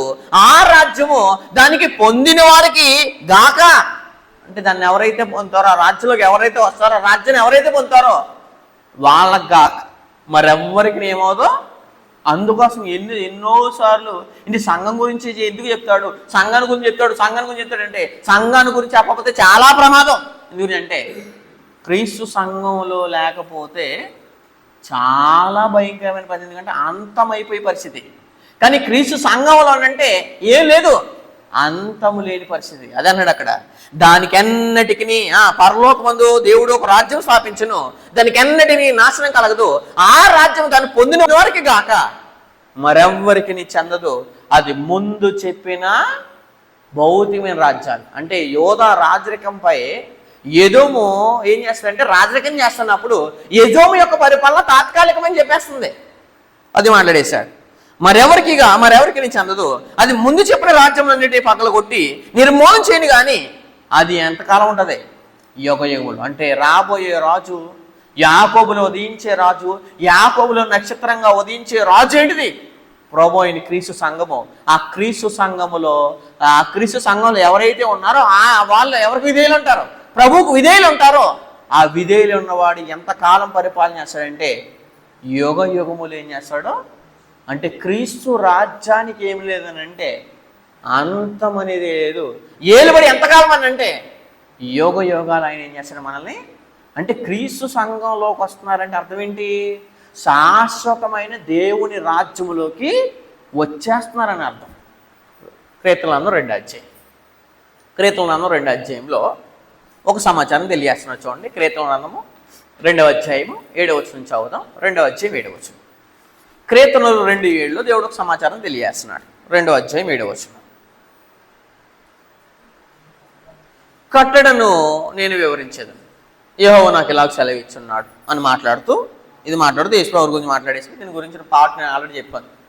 యేసుప్రభుని నువ్వు నా కుమారుడు అన్నది దేని గురించి అని ఆ లెసన్ ఏం చెప్పాను, అది ఐకాట్స్లో పెట్టి 9వ వచనంలో చెప్పేశాడు. ఇనుప దండముతో 8వ వచనం నుంచి చదువుతాం. నన్ను అడుగుము, జనములకు నీకు స్వాస్థ్యముగాను, జనములే ప్రభు యేసు గారు ఎవరికి స్వాస్థ్యముగాను, భూమిని దిగంతం వరకు సొత్తుగాని ఇచ్చేదును, ఇనుప దండముతో నీవు వారిని ఏం చేదువు, నల్లగొట్టేది. పదం ఎక్కడ కనపడింది, సంఖ్యాకాండం 24 అధ్యాయం 17వ వచనంలో రాజదండం ఇశ్రాయేలు ఏం చేస్తుంది, ఏలుబడి చేస్తారు. అదే మాట్లాడుతున్నాడు. ఇనుప దండంతో నీవు వారిని నలగొట్టెదువు, కొండని పగలగొట్టి వారిని మొక్కలుగా చేయదువు, మొక్క చెక్కలుగా పగలగొట్టేదువు. కాబట్టి రాజులు చూసి ఏమనుకుంటున్నారని అంటే ఎంతమంది పరిపాలించినా, ఎంతమంది ఏలుబడి చేసినా, ఎంతమంది దేవుని ప్రజలని ఇశ్రాయేలు మీద ఏలుబడి చేస్తున్నాడు వాళ్ళు అధిక గర్వించిన వారు. నెబుకద్నెజరు అనే రాజు కూడా ఏం చేస్తాడో గర్విస్తారు, గడ్డి తినిపించేస్తాడు దేవుడు. ఇలాంటి ఎంతో మంది రాజులకు అర్థమవుతుంది ఏంటిదంటే మీ రాజులందరూ ఒకనొక రోజు అంతమైపోతారు. మీ రాజ్యానికి అంతమంది, రాజుని నీకు అంతమంది, నీ పరిపాలనకు అంతమంది. కానీ మిమ్మల్ని అందరినీ ఏలుబడి చేయడానికి ఒక రాజు వస్తున్నాడు. ఆ రాజ్యానికి ఎన్నటికీ అంతం లేదంటే భౌతికమైన రాజులకి ఏమొచ్చేది, దడొచ్చేస్తుంది. ఇప్పుడు వస్తుంది మీకు అర్థం. యూదుల రాజుగా పుట్టినవాడు ఎక్కడున్నాడు, ఇతడు ఎందుకు భయపడ్డాడు, ఇప్పుడు అర్థం అవ్వాలి మీకు. అదే మాట్లాడేస్తున్నాడు. ఇనుప దండంతో నీ వాడిని ఒక నలగొట్టదు, కొండని పగలగొట్టినట్టు వాడు మొక్క చెక్కలుగా పగలగొట్టదు. కాబట్టి రాజులారా వివేకైనుడి, భూపతులారా, భూపతులే, భూమికి ఎవరైతే అధిపతులు ఉన్నారో వీళ్ళందరూ ఏమవ్వాలంట, బోధన ఉందండి. ఎప్పటికైనా వినండి, బోధన ఉందండి. భయభక్తులు కలిగి యెహోవాను సేవించడి, గడగడ వణుకుచో సంతోషించడి. ఆయన కోపం త్వరగా రగులుకొనును, కుమారుని అర్జెంటుగా కుమారుని ముద్దెట్టుకోండి. అంటే ఆయన దగ్గరికి వచ్చేయండి, ఆయన సంఘంలోకి వచ్చండి, ఆయన రాజ్యంలోకి వచ్చేయండి, కుమారుని ముద్దు పెట్టుకోనండి. లేని ఎడల ప్రభునేశ్వరు కోపించాడు అనుకోండి, పరిస్థితి తారుమారు అయిపోద్ది. లేని ఎడల ఆయన కోపించిన అప్పుడు మీరు ఏమైపోతారో త్రోవ తప్పి నశించుదురు. ఆయనను ఆశ్రయించే వారు అందరూ ఎవరు, ప్రభువైన యేసుక్రీస్తుని ఆశ్రయించకపోతే, ప్రభువైన యేసుక్రీస్తు రాజ్యంలోకి రాకపోతే, ప్రభువైన యేసు సంఘంలో లేకపోతే మీరు ధన్యులు కాదు, ఏమైపోతారో త్రోవ తప్పి నశించిపోతారని సంఖ్యాకాండంలో చెప్పిన ప్రవచనము. ఇది కూడా ప్రవచనమే. కీర్తన గ్రంథంలో ఇది భవిష్యత్తులో ఏమవుతుందనంటే నెరవేరుతుంది అని చెప్పేసి. అందుకోసమే సాక్షాత్తు తండ్రి అయిన దేవుడే ప్రభువైన యేసుక్రీస్తు వారిని ఏమని పిలుస్తాడనంటే దేవా. హెబ్రీ పత్రిక మొదటి అధ్యాయం 8వ వచనం చదువుదాం. హెబ్రీ పత్రిక మొదటి అధ్యాయం 8వ వచనంలో ఒక సమాచారం తెలియజేస్తున్నాడు. హెబ్రీ పత్రిక మొదటి అధ్యాయము 8వ వచనం చదువుదాం. మొదటి అధ్యాయం 8వ వచనం 7-8 కంబైన్ ఉన్నాయి చూడండి. హెబ్రీ పత్రిక మొదటి అధ్యాయం 7-8 వచనాలు. తన దూతలను వాయువులుగాను తన సేవకులను అగ్నిజ్వాలగాను చేసుకునేవాడును అని తన దూతలను గురించి చెప్పుచున్నాడు. కానీ తన కుమారుని గురించి అయితే కుమారుని గురించి ఏమన్నాడు చూడండి, దేవా, సాక్షాత్తు దేవుడైన తండ్రి ప్రభువైన యేసుక్రీస్తుని ఏమని పిలుస్తున్నాడంటే దేవా అని పిలుస్తున్నాడా. దేవా, నీ సింహాసనము అంటే ఆయన ఏలుబడి, ఆయన పరిపాలన ఎంతకాలం ఉంటుందంటే నిరంతరం ఉంటుందని సాక్షాత్తు తండ్రి అని దేవుడే చెప్పాడు. ఎవరి ద్వారా చెప్పించారు పాత నిబంధనలో? బేయేరు కుమారుడైన బిలాము ద్వారా చెప్పిన ప్రవచనం ఏమవుతుంది? నెరవేర్చబడుతుంది. అదే చెప్పేశాడు. దేవా, నీ సింహాసనం నిరంతరం నిలిచినది, నీ రాజదండం ఎలాంటిది? రాజదండం ఇశ్రాయేల్లో నుండి వచ్చిననే మాట ఇక్కడేం కనబడుతుంది. నీ రాజదండము న్యాయార్థమైనది, నీవు నీతిని ప్రేమించితివి, దుర్నీతిని ద్వేషించితివి. అందుచేత దేవుడు నీ తోడి వారి కంటే నీ హెచ్చించినట్లు ఆనంద తైలంతో అభిషేకించును. మరియు ప్రభు అని వాది ఎందు భూమికి ఏం చేశావు? పునాది వేసి ఆకాశం నీ చేతి పనులే, అవి నశించిన కానీ నువ్వు నిలిచిందువు. అవన్నీ వస్త్రం వలె పాతగలిగిను, ఉత్తరం వలె వాటిని ముడిచివేతువు. అవి వస్త్రం వలె మార్చమని కానీ నువ్వు ఏకరీతిగా ఉన్నావు. ఈ సంవత్సరాలు తరగవని చెప్పుచున్నాడు. అయితే నేను నీ శత్రువులను నీ పాదపీఠములుగా చేయి వరకు నా కుడిపాసన కూర్చుండమని అని దోతలతో ఎప్పుడైనా ఎవరిని కూర్చొని ఎప్పుడైనా చెప్పినా అని చెప్పేశాడు. అదంతా చెప్పింది ఎవరి గురించి? ప్రభువైన యేసు. అంటే ప్రభువైన యేసుక్రీస్తు వారి రాజ్యము అంతం లేనిది, ప్రభువైన యేసుక్రీస్తు వారికి అంతం లేదు, ఆయన సంఘములో ఉన్న వారికి కూడా ఏం లేదని అంటే అంతం లేదు. కాబట్టి ప్రభు సంఘములో ఉంటే కనుక నిరంతరం ప్రభు ఏలుబడిలో బ్రతికే అధికారము వచ్చేస్తుందని ఇక్కడే తెలియజేశాడు. కాబట్టి ఈ రాజు భౌతికంగా మన కోసము పుడుతున్నాడు అనేదే నక్షత్రము ఎక్కడ ఉదయించును? యాకోబులో ఉదయించును. అనగా ఆయన జన్మస్థలము అంటే ఆయన ఎక్కడ పుడతాడు అని అంటే ప్లేస్ చెప్పేశాడు. చూడండి, మీకా గ్రంథం 5వ అధ్యాయం. మీకా గ్రంథం 5వ అధ్యాయం 2వ వచనంలో ఒక సమాచారం తెలియజేశాడు. మీకా గ్రంథము 5వ అధ్యాయం 2వ వచనం. బెత్లెహేము ఎఫ్రతా యోదావరి కుటుంబంలో, బెత్లెహేము ఎఫ్రతా అంటే ప్రభువైన యేసుక్రీస్తు ఎక్కడ పుడతాడో చెప్పేస్తాడు. ఆయన ఎక్కడ పుడతాడు? బెత్లెహేములో పుడతాడు. దాంట్లో పుడతాడు ఆయన. బెత్లెహేము ఎఫ్రతా యోదావరి కుటుంబంలో ఇవి స్వల్ప గ్రామమైనను, చిన్న గ్రామం అంటండి, చాలా చిన్న గ్రామములో పుడతాడండి. ఎవరు? అదే మాట్లాడేశాడు. యోదావారి కుటుంబం. ఇది ఏ కుటుంబము? యేసుక్రీస్తు వారు పుట్టబోయే కుటుంబము. ఏ కుటుంబం అని అంటే యోదావారి కుటుంబము. ఎక్కడ పుడతాడనంటే బెత్లెహేము ఎఫ్రతా యోదావారి కుటుంబములలో, యోదావారి కుటుంబంలో పుడతాడు. ఎవరు? నా రాజు అనగా నా రక్షకుడు. యోదావారి కుటుంబంలో నీకు స్వల్ప గ్రామమైనను, స్వల్ప గ్రామంలో పుడుతున్నాడంటే ఆయన తగ్గింపు చూడండి. అంటే పెద్ద నగరంలో పుట్టలేదు, పెద్ద పట్టణాల్లో పుట్టట్లేదు, పెద్ద ప్యాలెస్లో పుట్టట్లేదు ప్రభువైన యేసుక్రీస్తు వారు. ఒక బెత్లెహేము అనే స్వల్ప గ్రామములో ఎవరి గురించి వస్తున్నాడో చెప్పేశాడు. స్వల్ప గ్రామమైనను నా కొరకు అనగా ఇశ్రాయేలు కొరకు, నా కొరకు ఇశ్రాయేలును ఏలబోడు నీలో నుండి అనగా నీలో నుండి ఎవరంటే ఎవరిలో నుండి? యాకోబులో నుండి, యోదావారి కుటుంబంలోంచి వస్తాడు. ఎవరు? యేసుక్రీస్తు వారు. అంటే యోదా సంతానంలోంచి అనగా యాకోబు సంతానంలోంచి వస్తాడు. ఎవరో? ప్రభు అయిన యేసుక్రీస్తు వారు. అదేం చెప్పేశాడు. ఇశ్రాయేలును ఏలబోవాడు. ఏలబోవాడు అంటే అర్థం ఏంటి? పరిపాలించే రాజు వస్తున్నాడు. ఆ రాజు ఎవరు అనుకుంటున్నారు? పురాతన కాలం మొదలుకుని ఏలబోవాడు నీలో నుండి వచ్చును. పురాతన కాలం మొదలుకొని అంటే పుడతం మట్టికి స్వల్ప గ్రామంలో పుడుతున్నాడు. జన్మం మట్టికి తగ్గించుకుంటూ పుడుతున్నాడు. ఒక మానవుడుగా పుడుతున్నాడు, రిక్తుడిగా పుడుతున్నాడు, శరీరాన్ని ధరించుకుని పుడుతున్నాడు. కానీ ఈయన యొక్క ప్రత్యక్షత ఎప్పుడంటే పురాతన కాలం మొదలుకొని శాశ్వత కాలం వరకు ఆయన ఏమవును అంటే ఆయన పురాతన కాలమే ఉన్నాడు, అనాదిలోనే ఉన్నాడు. ఆయనకేం లేదు, అంతం లేదు. శాశ్వత కాలం వరకు ఆయన ఏమవుతాడు? శాశ్వత కాలం అంటే నెవర్ ఎండింగ్ టైం. అంటే ఆయనకంటూ ఏమీ లేదు ప్రభువైన యేసుక్రీస్తు వారికి, ముగింపు అనేదే లేదు. మరి ప్రభు సంఘంలో ఉంటాయి ఎంత గొప్ప కార్యక్రమం అండి అది. కాబట్టి రాజదండం ఎక్కడి నుంచి వస్తుంది? రాజదండము ఇశ్రాయేల్లో నుండి అనగా యోదా వారి కుటుంబంలో నుంచి రాజదండం వస్తుంది.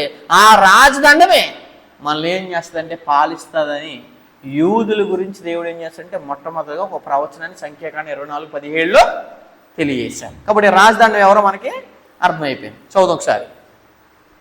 సంఖ్యాకాండం 24వ అధ్యాయం. సంఖ్యాకాండం 24వ అధ్యాయం 17వ వచనంలో ఒక సమాచారం తెలియజేస్తున్నాడు. ఆయనను చూచుచున్నాను కానీ ప్రస్తుతం ఉన్నట్టు కాదు. అంటే ఎప్పుడు జరుగుతుంది?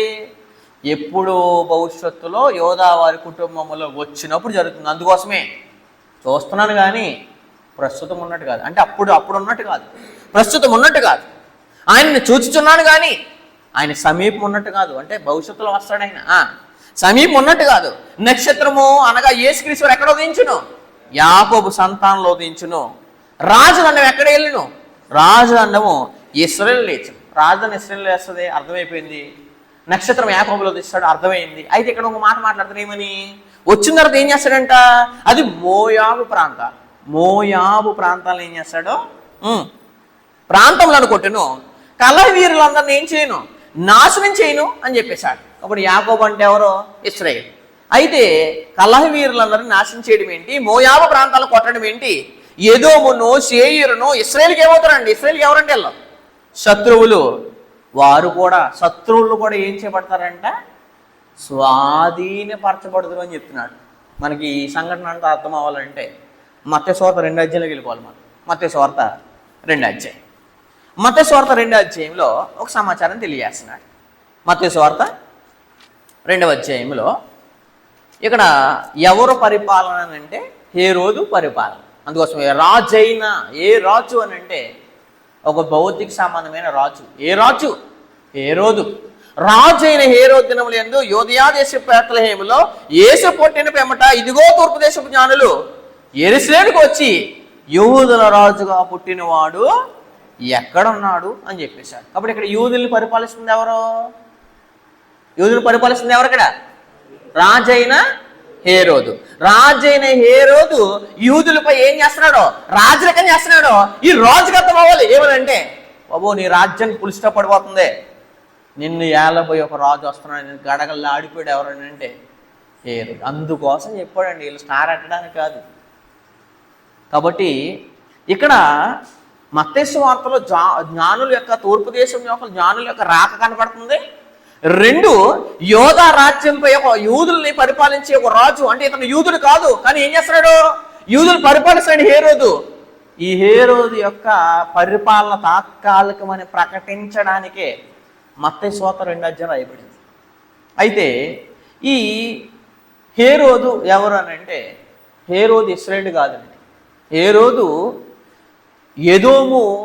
ఎదోము సంతతికి సంబంధించినవాడు. అంటే ఎదోముకి ఎవరెవరికి పడదనంటే ఎదోముకి ఇశ్రాయేలుకి పడదు. అందుకోసమే సంఖ్యాకాండలో చెప్పాడు చూడండి, ఎవరెవరికి శత్రువులు అంట? 24:18.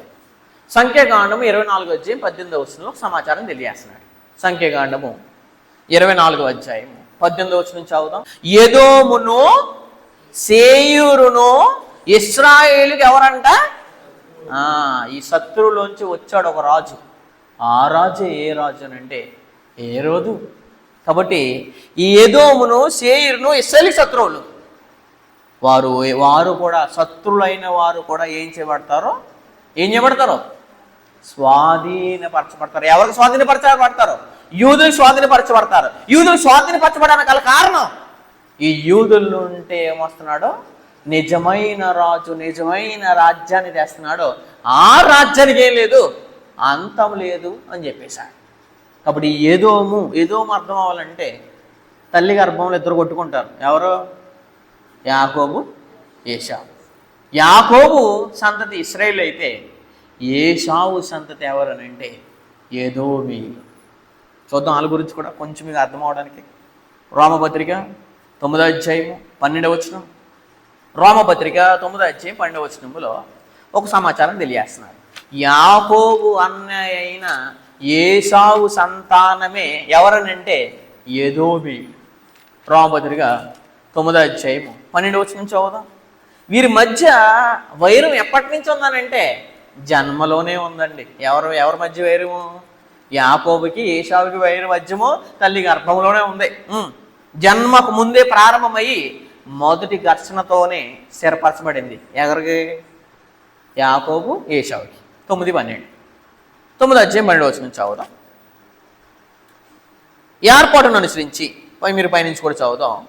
అప్పుడు షారా కుమారుడు కలుగును, అంతేకాదు రెబ్కా మన తండ్రి అయిన ఇస్సాకు అని ఒకని వలన ఏమవుతుందంట, గర్భవతి అయినప్పుడు ఏర్పాటును అనుసరించి అర్థం చేసుకోండి. యాకోబును దేవుడు ప్రేమించడానికి, ఏశావును దేవుడు దేశించడానికి గల కారణం యాకోబు నుంచి ఒక రాజు రావాలి కాబట్టి మోసగాడైన యాకోబును కూడా దేవుడు ఏం చేసుకున్నాడు, ఎన్నుకున్నాడు. యాకోబును ఎన్నుకోవడానికి గల కారణం యాకోబును చూసి కాదు, యాకోబు నుండి వచ్చే రాజును చూసి. ఆ రాజు కనపడుతున్నాడు. అందుకోసమే దేవుడు బిలాము ద్వారా ఇప్పుడు చూచుచున్నాను గాని ప్రస్తుతం ఉన్నట్టు కాదు, అంటే చూసేది యాకోబుని కాదు, యాకోబులో ఉదయించే నక్షత్రాన్ని. అందుకోసం మాట్లాడేశాడు. ఏర్పాటును అనుసరించి దేవుని సంకల్పము క్రియల మూలంగా కాక పిలుచువాని మూలముగానే నిలకడగా ఉండి నిమిత్తము పిల్లలు ఇంకా పుట్టి మేలైనను పుట్టలేదు, ఇంకా మేలైనను కీడైనను చేయకముందే పెద్దవాడు చిన్నవాడికి ఏమైపోతాడో దాసుడు. అసలే యాకోబు ఏశావుకి దాసుడైపోవడానికి గల కారణం దేవుని సంకల్పం. కారణం యాకోబు సంతతిని దేవుడు ఎన్నుకుంటాడు. ఆ యాకోబు నుంచి ఒక రాజును రప్పించాలని దేవుడు అబ్రాహాముకు వాగ్దానం చేస్తాడు. కాబట్టి పిల్లలు ఇంకా పుట్టక మునిపే పెద్దవాడు చిన్నవాడికి ఏమవుతాడు, దాసుడగు నేను ఆమెతో చెప్పబడింది. ఇందుని గూర్చి నేను యాకోబును ప్రేమించి తిని ఏశావును ద్వేషించి తిని అని రాయబడినది. కాబట్టి ఏమందుము దేవుని ఎందు ఏం అన్యాయం కలదనంటే అసలు భవిష్యత్తు దేవుని కళ్ళగోరం అనుకోవడం కోసం జ్యేష్ఠ హక్కును అమ్మేసుకుంటాడు. ఎవరో వ్యభిచారి అన్నాడు దేవుడు క్రొత్త వాళ్ళు. ఈ వ్యభిచారి అయినడు భ్రష్టుడైన మీలో ఏం చేయకూడదు, ఉండకూడదు అన్నాడు. అంటే ఏశావు పుట్టిన తర్వాత భవిష్యత్తులో ఇంక కేవలం భౌతికమైన కలగూర కొట్టడం కోసం దేవుడిచ్చిన గొప్ప జ్యేష్ఠ హక్కును కోల్పోతుంది. అందుకోసం భవిష్యత్తు ఎరిగిన దేవుడు యాకోబుని ఎన్నుకుంటే బెటరా ఏశావుని ఎన్నుకుంటే బెటరా అని తల్లి గర్భములో రాకముందే డిసైడ్ చేశాడు. ఇంకా యాకోబులో ఉదయించాలంటే, యాకోబు నుంచి ఒక రాజు రావాలంటే, యేసుక్రీస్తు రావాలంటే దేవుడు యాకోబుని ఏం చేయాలి, ప్రేమించాలి. మలాకి గ్రంథము మొదటి అధ్యాయం 2వ వచనం. మలాకి గ్రంథము మొదటి అధ్యాయం 2వ వచనం దేవుడికి సమాచారం తెలియజేస్తున్నాడు. మలాకి గ్రంథం మొదటి అధ్యాయం 2వ వచనం చదువుతాం. మలాకి గ్రంథము మొదటి అధ్యాయము 2వ వచనం అందరూ తేయండి. మలాకి గ్రంథం మొదటి అధ్యాయము 2వ వచనం. యెహోవా సెలవిచ్చిందేమనగా నేను మీ ఎడల ఏం చేసి ఉన్నాను అంటే ఇశ్రాయేలు ఎడల దేవుడు ఏం చేశాడు, ప్రేమ చూపి ఉన్నాను. అయితే మీరు ఏ విషయం ముందు నీవు మా ఎడల ప్రేమ చూపితే అందరూ ఆయన ఏ విషయంలో చేసావు నా ఎడల ప్రేమ అంటే అక్కడ మాట్లాడేశా. ఏశావు యాకోబుకు ఏం కాడా, అన్నకాడా. మీరు అందరూ వచ్చింది ఎక్కడి నుంచి, అసలు మీ యొక్క జన్మస్థలం ఎక్కడి నుంచి, మీరు ఎవరిలోంచి వచ్చారు అని గుర్తు చేస్తున్నారు దేవుడు. మీరు ఈరోజు ఇలా రావడానికి గల కారణం ఆ రోజు నేను యాకోబుని ఏం చేశాను, ఎన్నుకున్నాను. ఏశావుని ఏం చేశానంటే ద్వేషం. అందుకోసం ఈ యాకోబు ఏశావుకు అన్నకాడా. అయితే నేను యాకోబుని ప్రేమించి తిని ఇదే యెహోవా వాక్కు అని చెప్పేశాడు. 3వ వచనంలో కూడా ఏశావును ద్వేషించి అతని పర్వతములు పాడు చేసి అతని స్వాస్థ్యమును అరణ్యమందున్న నక్కల పాలు చేసి తిని అని చెప్పేశాడు. ఎక్కడ స్టార్ట్ అయింది, ఎక్కడ వైరము, తల్లి గర్భంలోనే అన్నకి తమ్ముడికి మధ్య స్టార్ట్ అయింది. ఏంటిది, శత్రుత్వము, యుద్ధము, వైరము. ఎదోమీలు సేయీరు ఇశ్రాయేలుకి ఎవరో శత్రువులు అని చెప్పేశాడు. ఎక్కడ స్టార్ట్ అయింది, తల్లి గర్భములో మొదలైంది. ఈ తల్లి గర్భములో మొదలైన కాడి నుంచి జరిగింది. అందుకోసం యాకోబులో నక్షత్రాన్ని దేవుడు పుట్టిస్తున్నాడు. ఎదోమును సేయీరును ఇశ్రాయేలునకు ఎవరో శత్రువులు. వారు ఏం చేయబడతారు, స్వాధీనపరచబడతారు. ఇశ్రాయేలు ఏం పొందును, పరాక్రమనందును అని చెప్పేశారు. కాబట్టి యాకోబులో ఉదయించే రాజు ప్రభువైన యేసుక్రీస్తు వారు శత్రువు అయిన ఎదోము పైన ఆధిపత్యం చలాయిస్తాడని దైవమే ఏం చేస్తున్నాడంటే బేయేరు కుమారుడైన బిలాము ద్వారా ఏం చేస్తున్నాడో ప్రకటిస్తున్నాడు. శత్రువు పైన ఏంటిదంట, ఆధిపత్యం చలాయించే రాజు వస్తాడో. అందుకోసం కింద అన్నాడు చూడండి, ఇశ్రాయేలు పరాక్రమనందును యాకోబు సంతమును ఎవరు పుట్టును, ఏలిక ఎవరో ప్రభువైన యేసుక్రీస్తు వారు. ఏలిక పుట్టును, అతడు పట్టణములోని శాసమును ఏం చేయను, నశింపజేయును అని చెప్పేశాడు. కాబట్టి ఇక్కడ మనకు అర్థమైపోయింది. ఇప్పుడు వచ్చేద్దాం ఎక్కడికి, మత్తయి 2వ అధ్యాయం. మత్తయి 2వ అధ్యాయంలో ఒక సమాచారం తెలియజేస్తున్నాడు. మత్తయి సువార్త 2వ అధ్యాయము మొదటి వచనం. మత్తయి సువార్త 2వ అధ్యాయం మొదటి వచనంలో ఒక సమాచారం తెలియజేస్తున్నాడు. 2వ అధ్యాయం మొదటి వచనం. రాజు అయిన హేరోదు దినములు యందు. కాబట్టి రాజు ఏం చేస్తున్నాడు? పరిపాలిస్తున్నాడు. ఏ రాజు? భౌతిక సంబంధమైన రాజు. ఎవరిని పరిపాలిస్తున్నాడు? యూదులైన వారిని. యూదులు ఎవరు? దేవుని ప్రజలు. ఆ ప్రజల్లోంచి వస్తాడు ఎవరు? ఒక భౌతికమైన రాజు కాదు, శాశ్వతమైన రాజు వస్తాడు. ఈ రాజుకి భయం వేసింది. పుడితే నా కుటుంబంలో పుట్టాలి కదా, నా ఇంట్లో పుట్టాలి కదా. నా ఇంట్లో పుట్టకుండా, నా కుటుంబంలో పుట్టకుండా, నా రాజనగర్లో పుట్టకుండా రాజు ఎక్కడ పుడుతున్నాడంటే బెత్లెహేము అనే గ్రామంలో పుడుతున్నాడు. దడొచ్చేసింది, కలవరం వచ్చేసింది. అతనికే కాదు, అతనితో ఉన్నవారికి కూడా కలవరం వచ్చేసింది. ఎవరికనంటే ఆనాటి ఉన్న ప్రజలకి. అదే మాట్లాడదు. ఎందుకంటే యేసు పుట్టినప్పుడు యోధాని పరిపాలిస్తున్న రాజు ఎవరో?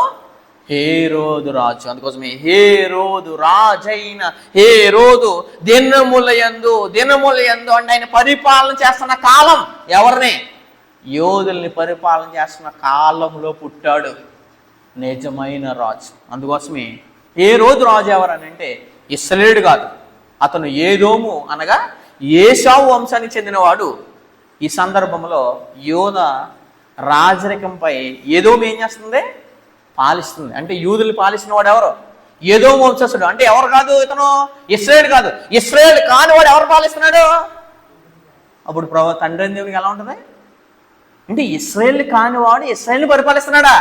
అందుకోసమే నీ రాజ్యానికి పులి స్టాప్ పడిపోతుందని ఎక్కడో సంఖ్యాకాండంలో బిలాము ద్వారా ప్రవచనాన్ని తెలియజేస్తున్నాడు. ఏంటి? ఇశ్రాయేలు కానివాడు ఇశ్రాయేల్ని పరిపాలించడమా?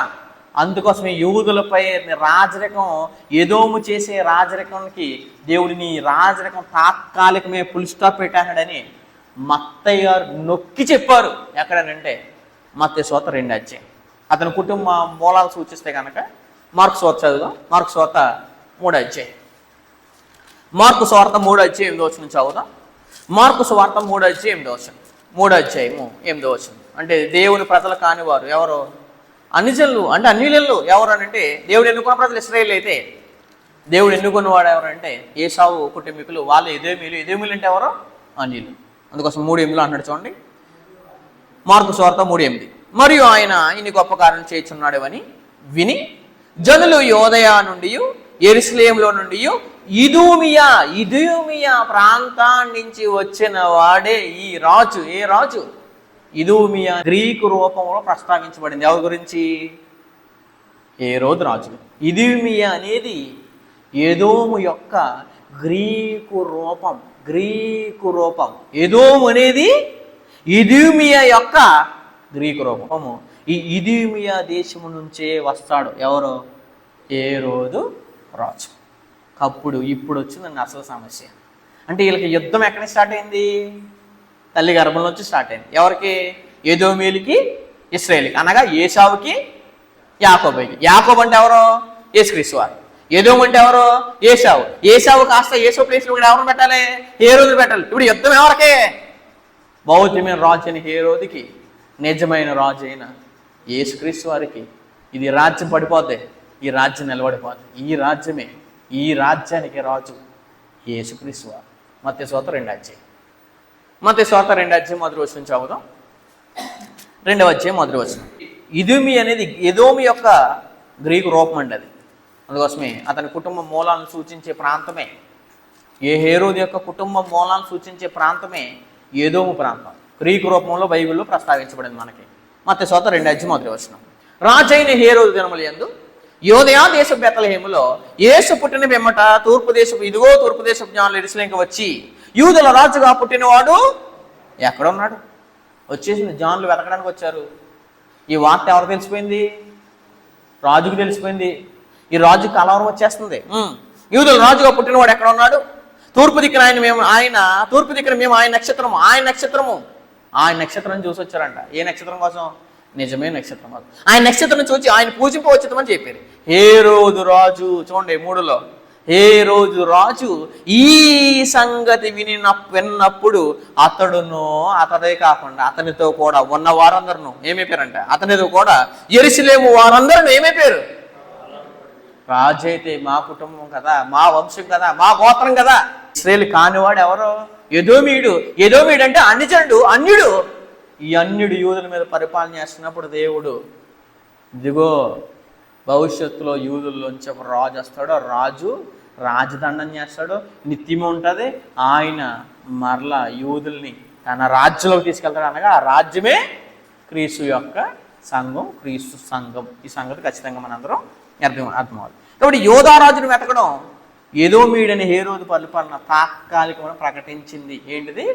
మత్తయి సువార్త 2వ అధ్యాయం. అందుకోసం మళ్ళీ కాబట్టి రాజు ప్రధాన యాజకులను ప్రజల్లో ఉండి శాస్త్రులను భయం వచ్చేసింది, మొత్తం పిలిపించి. కాబట్టి రాజు ప్రధాన యాజకులు పిలిపించాడు, ప్రజల్లో నుండి శాస్త్రులు అంటే ధర్మశాస్త్రం బాగా ఎరిగిన వాళ్ళు.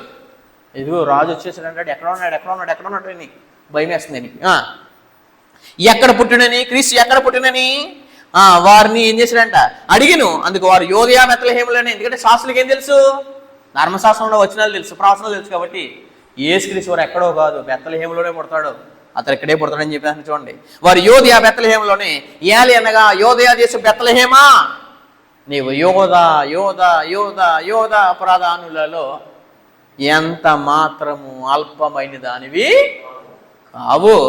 ఇశ్రాయేలును నా ప్రజలు, ఇశ్రాయేలు నా ప్రజలను పరిపాలించే అధిపతి నీలో నుండి వచ్చినని మీకా గ్రంథం 5వ అధ్యాయం 2వ వచనంలో చెప్పబడిన వచనము మత్తయి సువార్త 2వ అధ్యాయం 5వ వచనములో నెరవేర్చబడు. అది మాట్లాడేశాడు.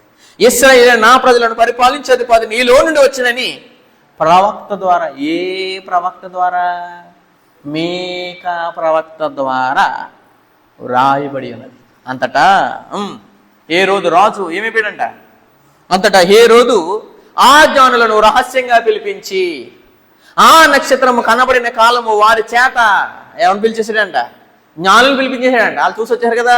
ఆ జ్ఞానులను రహస్యంగా పిలిపించి ఆ నక్షత్రం కనబడిన కాలం వారి చేత పరిష్కారంగా తెలుసుకుని మీరు వెళ్ళి ఆ శిశు విషయమే జాగ్రత్తగా విచారించి తెలుసుకొని కానీ నేనును వచ్చి ఆయనను పూజించినట్లు. ఆఖరికి అర్థమైపోయింది దీనికి. వీళ్ళు వచ్చి పూజించడానికి వచ్చారు. ఎవరు? తూర్పు నుంచి వచ్చిన జ్ఞానం, తూర్పు దేశపు జ్ఞానం.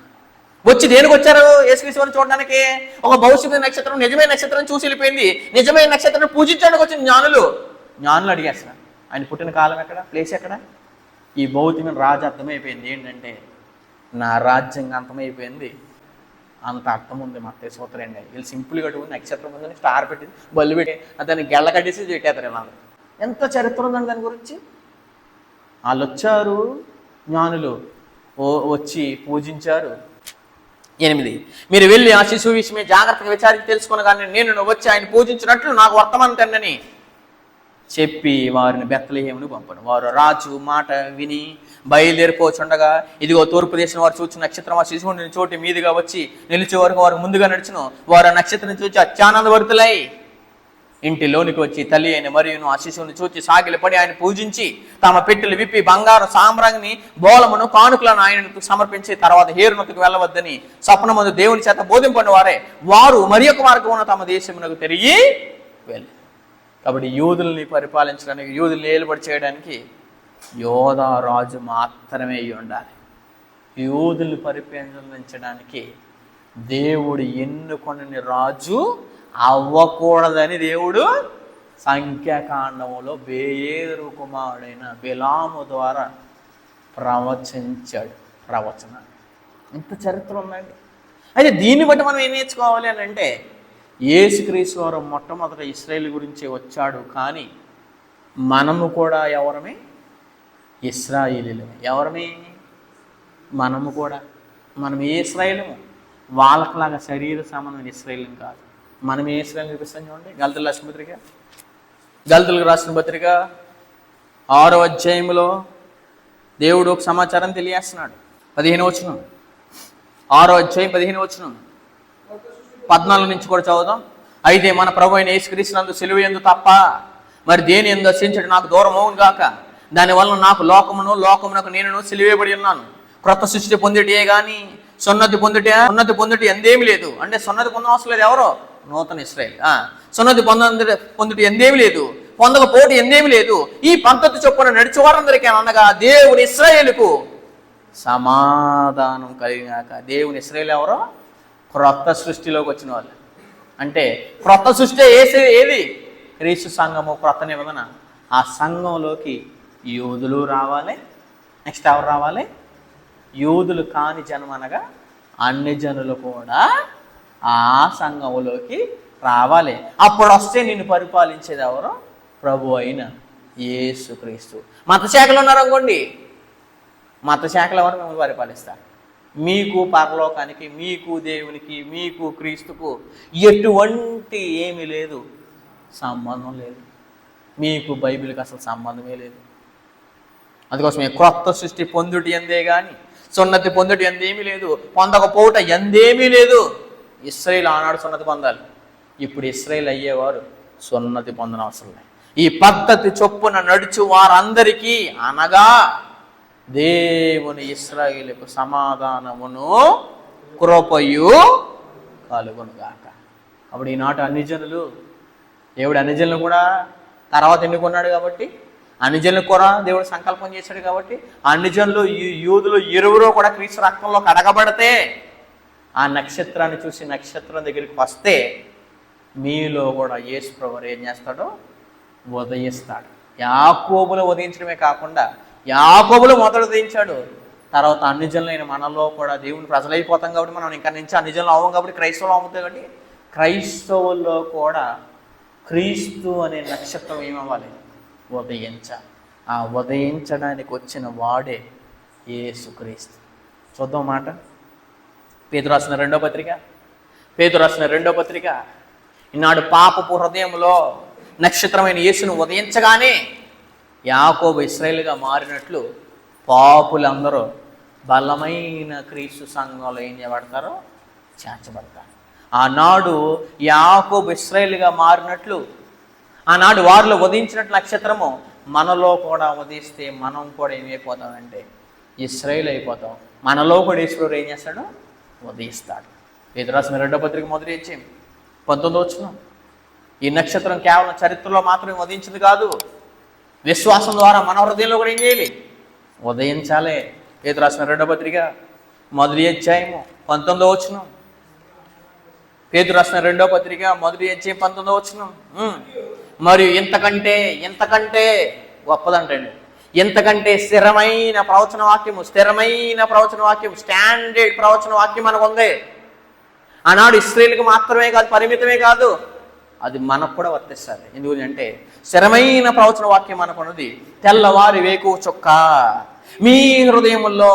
ఆనాడు యాకోబులో ఉదయించిన నక్షత్రము పాపులైన మానవ జీవితంలో పాపాన్ని, గత జీవితాన్ని, రోత పాత జీవితాన్ని ఎప్పుడైతే కప్పెడతారో, ఎప్పుడైతే సమాధి చేస్తారో, ఆ యేసు ఈ పాపులైన మానవులు ఏం చేస్తాడో ఉదయిస్తాడు. ఈ పాపులైన మానవులు ఉదయించాలంటే పాపం అనేది నీ హృదయంలోంచి ఏం చేయాలి? తీసివేసేయాలి. అదే మాట్లాడుతున్నాడు. తెల్లవారి వేకువ చుక్క మీ హృదయములో ఉదయించే వరకు ప్రభువైన యేసుక్రీస్తు వారు చీకటి ఉన్న చోట ఉండడో, చీకటిని ఎప్పుడైతే తీస్తారో, చీకటిని ఎప్పుడైతే వదులుతారో, చీకటిలోంచి ఎప్పుడైతే బయటకు వస్తారో, అప్పుడు ప్రభువైన యేసుక్రీస్తు వారు నీలోను నాలోను ఏం చేస్తాడో ఉదయిస్తాడో. ఉదయించాలంటే ఆ వ్యక్తిని ఉదయించాలంటే, ఆ ప్రభువైన యేసుక్రీస్తు వారు మనలో చేయాలంటే పాపం అనే రోత జీవితాన్ని కప్పెట్టి సమాధి చేయకపోతే, పాతి పెట్టకపోతే, ఇంకా క్రీస్తు చేసిన సొంత రక్షణగా అంగీకరించండి. మీ మనసు మార్చుకోండి. మీ హృదయాల్లో క్రీస్తు ప్రభువుని నక్షత్రంలా వెలిగించండి. అప్పుడు క్రీస్తు ప్రభువు ఏం చేస్తారో వెలిగించబడతారు. చీకటి ఉన్న చోట ఆయన ఉన్నాడు. అపోస్తలుల 26వ అధ్యాయం, అపోస్తలుల కార్యములు 26వ అధ్యాయం 18వ వచనంలో సమాచారం తెలియజేస్తున్నాడు. అపోస్తలుల కార్యములు 26వ అధ్యాయము, అపోస్తలుల గారు 26వ అధ్యాయం 16-18 వచనాలకు అమ్మాయిని ఉండి చూడండి. నీవు నన్ను చూచి ఉన్న సంగతిని గూర్చి నేను నీకు కనబడబో సంగతిని గూర్చి. యేసు అతను కనపడినట్టు ఎవరు నువ్వు అని అంటే నేనెవరో చెప్పేశాడు. నేను సంగతిని గూర్చి నేను పరిచారణగాను సాక్షినిగా నియమించడానికే కనబడి ఉన్నాను. నీవు లేచి నీ పాదములు మోపి నిలువము. నేను ఈ ప్రజల వలనను అన్ని జనుల వలనను హాని కలప నేను కాపాడేదను. వారి చీకట్లో నుండి వెలుగులోనికి అంటే అర్థం ఏంటి? యేసు దగ్గరికి వచ్చే, నక్షత్రం దగ్గరికి వచ్చే. నక్షత్రం దగ్గరికి రావాలంటే చీకటిని వదిలేదు. చీకట్లో పెట్టడం కాదు నక్షత్రం, చీకటైన నీ జీవితాన్ని సమాధి చేసి రావడమే నిజమైన నక్షత్రం.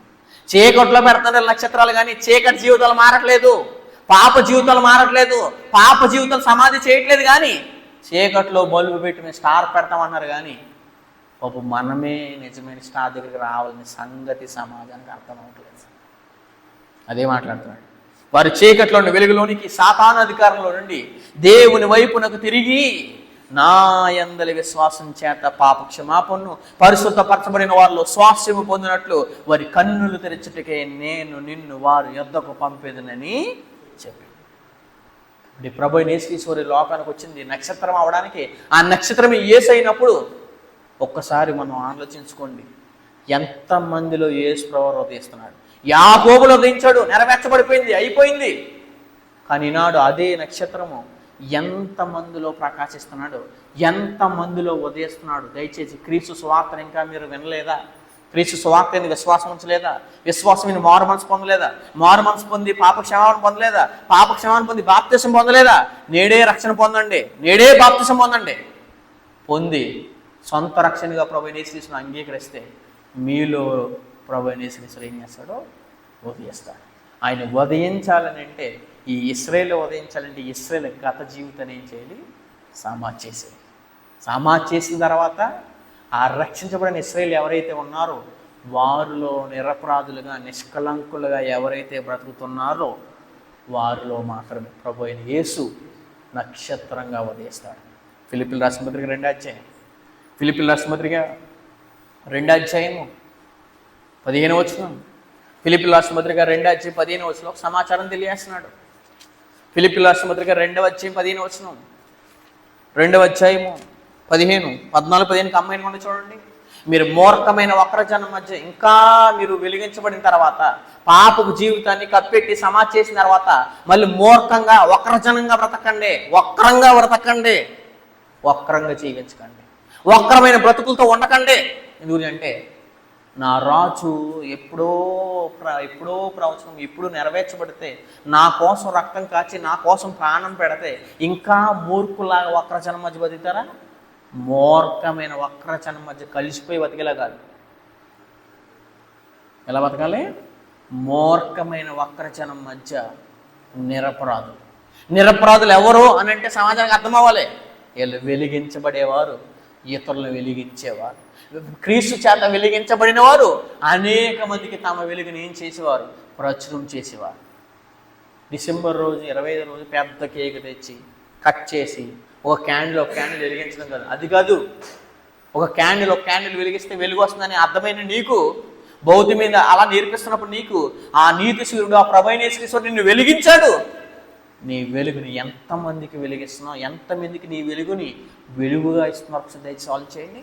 మీరు మూర్ఖమైన వక్రజనం మధ్య నిరపరాధులను, అంటే అపరాధం లేనులుగా కనపడాలి. మనం నిరపరాధులను, నిష్కలంకులు, కలంకం లేనులుగా కనపడాలి. మచ్చలో ముడతలు మనం ఎందుకు కనపడకూడదు? బాప్తిజం పొందిన తర్వాత యేసుప్రభువు మనలో ఉదయిస్తున్నాడని మన జీవితం ద్వారా చూపించాలి. మనం ఇంకా బాప్తిజం పొందిన తర్వాత కుక్క తన వాంతుకు తిరిగినట్టు కడగబడిన పని బుర్రలో దొరకడానికి సామెత మనకు సంభవించకుండా ఉండాలంటే ఆ రాజు ఎప్పటికీ నాలో ఏం చేస్తున్నాడో ఉదయిస్తున్నాడు అనేలాగా మన జీవితాల ద్వారా, మన బ్రతుకుల ద్వారా చూపించాలి. అందుకోసం మూర్ఖమైన వక్రజనం మధ్య నిరపరాధులను, నిష్కలంకులను, అనింజులైన దేవుని కుమారులగినట్లు సనుగులను, సంశయములను, మిగిలిన సనుగులు ఉన్నాయి, సంశయం మొత్తం మానండి. సనుగులు, సంశయములు మాని సమస్త కార్యములు చేయి. అట్టి జనం మధ్య జీవాక్యమును ఎవరయ్యా వెలిగేదనంటే డిసెంబర్ క్రిస్మస్ స్టార్ను కాదు వెలిగించేవాళ్ళు. ఎవ్రీడే, ప్రతిరోజు నిరంతరము క్రీస్తు కోసం వెలుగుతూ బ్రతికేవారు కావాలి. ఆయన వెలుగులో ఉన్న ప్రకారము మనమును వెలుగులో నడిచిన ఎడల దేవునితో ఏమై ఉంటాము? అన్యోన్య సహవాసం గలవారేమని యోహాను రాసిన మొదటి 1:5 చెప్తాడు. ఇక్కడ చెప్పేసి 16, అటు జనం మధ్య మీరు జీవవాక్యం చేత పట్టుకుని, ఎంతోమంది జీవవాక్యం చేయతలేదు, జీవవాక్యం చేతిలో కనపడతలేదు, జీవవాక్యం హృదయంలో కనపడతలేదు, జీవవాక్యము జీవితంలో కనపడతలేదు. అట్టి జనం మధ్య మీరు జీవవాక్యం చేత పట్టుకొని లోకమందు డిసెంబర్ 25 రోజు, డిసెంబర్ 1వ రోజు కాదు పెట్టాల్సిన స్టార్, నిరంతరము లోక మధ్య, ఈ ఆరిపోయిన మధ్య వెలిగించిన వాడు వెలిగించిన జీవితాన్ని కనపరచడమే నక్షత్రం యొక్క ఉద్దేశం. ఒకటి వెలిగించాడు, యేసు ప్రభువు నన్ను వెలిగించాడని సమాజానికి అర్థమయ్యేలా చూపించాలి మన జీవితాల ద్వారా మనం. అందుకోసం చెప్తున్నాడు చూడండి, లోకమందు జ్యోతుల వలె కనబడుచున్నారు, అందువల్ల నేనేం చేయలేదు, వ్యర్థముగా పరిగెత్త లేదనియు, నేను పడిన కష్టము నిష్ప్రయోజనం కాలేదనియు, క్రీస్తు దినం నాకేం కలుగును, అత్యకారణం. కాబట్టి సంఖ్యాకాండం 24:17 చెప్పింది, బిలాము ప్రవచించిన ఆ నక్షత్రం అనగా వెలుగు ఎవరు? ప్రభువైన యేసుక్రీస్తు వారు. రాజదండం అంటే అధికారం, అది ఎవరు నెరవేర్చబడింది? యేసుక్రీస్తు వారిలో సంపూర్ణంగా నెరవేర్చబడింది. ఉదయించిన ఆ నక్షత్రం వెలుగులో నడవడానికి, ఆయన రాజదండపు నీతిలో లోబడి జీవించడానికి మన జీవితాన్ని ఆయనకి పూర్తిగా మనం ఏం చేద్దాం, సమర్పిద్దాం, వదిలేద్దాం. ఆయనకి బాప్తిజం పొందిన తర్వాత బ్రతుకుట నా మట్టుకైతే బ్రతుకుట క్రీస్తే, చావైతే లాభం. అంటే వెలిగించిన చీకట్లో నన్ను, ఆరిపోయిన నన్ను, నా జీవితాన్ని పాత రోతతో జీవితం చేసిన నన్ను వెలిగించి నీకే నా జీవితం సమర్పితం అనేటట్టు మనం అందరం బతకాలి. అందుకోసమే సిలువేయబడి ఉన్నానని పౌలు ఊరికి ననలేదు. నేను క్రీస్తుతో కూడా సిలువేయబడి ఉన్నాను, ఇక నువ్వు జీవించేవాడు నేను కాను, క్రీస్తే నా యందు వెలిగించిన నన్ను నా కొరకు వెలిగించడానికి మరణించాడు నా యేసు. నా యేసు కోసం నేను నిరంతరం వెలగడానికి సిద్ధంగా లేమా? ఒకసారి బాప్తిజం ముందు మీరు ప్రశ్నించుకోండి. మీరు మీ జీవితాలు ఇంకా మీరు మారలేదా? ఇంకా పాత జీవితాలు, రోత జీవితాలతో ఇంకా రిపీట్ అయ్యి బతుకుతున్నారా? మీరు ఇంకా చావలేదని అర్థం. యేసు మిమ్మల్ని బతికించాడు అన్నదానికి విలువ లేదని అర్థం. విలువ ఉండాలని అంటే వెలిగించిన ఆయన కొరకు వెలుగుతూ బ్రతుకుతాం, వెలుగుతూ బ్రతుకుతూ పరలోకంలోకి వెళ్దామని మిమ్మల్ని హెచ్చరిస్తున్నాను.